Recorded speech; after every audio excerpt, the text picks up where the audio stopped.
The highway cut through the woods like a vein in the dark, narrow, cracked, and wet from a light drizzle. A lone man walked along its edge, thumb out, eyes patient. He looked ordinary enough. Jeans, old boots, denim jacket, the kind of face you'd pass by in a crowd and forget a moment later. But this man wasn't ordinary. The news called him the family man. He'd earned that name after months of grisly discoveries. Whole families found slaughtered in rest stop bathrooms, their car doors left wide open, their belongings untouched. The killer never took money, never souvenirs, just lives. He liked to be picked up by families. They made him feel whole. Now, after finishing his latest family, he was cleaned up and back on the road again. The smell of bleach still faint in his hands. The night was silent, except for the crickets and the far-off hum of tires on asphalt. A pair of headlights cut through the mist behind him. The car slowed. It was an old sedan, the kind that rattled when it idled. The window rolled down, and a man in his 40s leaned out. He had a calm, steady look about him, and in the back seat sat a little girl, maybe 10, with headphones on and her face lit by her phone screen. "Bit late to be out hitching, ain't it?" the driver asked. The hitcher smiled politely, as always. "Car broke down a few miles back, just trying to get home." The driver nodded. "Hop in." The hitcher climbed in, closed the door gently. The smell inside the car was faintly of pine and cigarettes. The little girl didn't look up, too lost in whatever song was blasting through her headphones. They drove for a while in silence, the road stretching endlessly into the dark. "You from around here?" the driver asked. "Just passing through," the hitcher replied smoothly. The driver nodded, eyes on the road. "Not many folks out tonight. Dangerous stretch, this one." The hitcher smirked. "I can handle myself." He turned his gaze to the window, watching trees whip by in the headlights, his reflection looking back at him, calm, calculating. "First single dad I've had," he thought. "No wife, no mother, just a man and his little girl. Gonna make it special, gonna make it last." He glanced at the back seat. The girl was still humming, completely unaware of the danger sitting 2 feet away. "You talk a lot," the hitcher muttered to the driver. The driver chuckled. "Well, you sure been quiet there, friend." That's when the hitcher pulled out his knife, slowly, deliberately. The steel glinted faintly in the dim dashboard light. The driver caught sight of it, but didn't flinch. "You're a hunter or something?" he asked casually. The hitcher pressed the knife's tip lightly against the man's ribs. "There's a rest stop in 10 miles.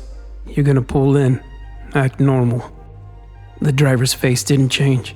Instead, he smiled faintly. "Sure thing," he said, then added, "Baby, you're up." Before the hitcher could react, something snapped around his chest, 2 leather straps, whipping tight across him like a trap. He gasped as they cinched him back into the seat, immobilized. The little girl moved fast, faster than he thought possible. She was grinning now, eyes glinting with excitement. "Ooh," she said, reaching forward and plucking the knife right out of his hands. "So shiny." "Headphones, sweetheart," the father said calmly. She nodded, slid them back on, the tiny thump of her music filling the air again. The driver's tone changed now, colder, flatter. "We've heard of you," he said. "Been following you for days. Thought you'd turn up sooner or later." The hitcher froze. "What you did to those families, those kids, you're not a man. You're filth." The driver's knuckles tightened on the steering wheel. "And me and my little girl, we deal with filth." "Wait, listen," the hitcher stammered. "I can stop. I swear, I can stop. Just let me go. I'll disappear, I swear." The driver laughed quietly. "Oh, you'll disappear, all right. Hey, look, there's the rest stop coming up." The flickering lights of an empty rest area appeared ahead. "Please," the hitcher said, tears starting to form.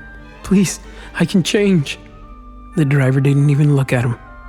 "Baby, bag him."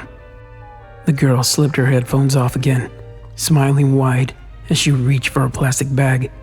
She slid it over the hitcher's head, ignoring his muffled cries, and began wrapping duct tape tight around his neck. He thrashed, feet kicking at the floorboard.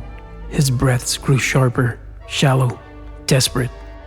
"Never thought it'd end like this," he thought. "God, please, I'm sorry." The girl giggled softly. Then with one swift motion, she sliced his throat with his own knife. Blood sprayed against the seat and the window. "Baby!" the father barked. "Not in the car." She wiped the blade on the hitcher's jacket, rolling her eyes. "Sorry, Dad." Minutes later, the car sat parked outside the restroom. Inside, the hitcher's body was slumped beneath the sink, his head wrapped in a blood-soaked plastic bag. A note was taped to the mirror above him, written in bold marker. "Found your family, man. You're welcome." A sedan pulled back onto the road, taillights fading into the trees. Inside, the father lit a cigarette and drove in silence. The girl hummed softly under her breath, the knife resting on her lap. "Another one down," the father said quietly. "We're getting good at this, huh?" the girl said, smiling up at him. He nodded. "Yeah, real good." The road swallowed them whole, leaving nothing behind but the echo of tires and the faint hum of music.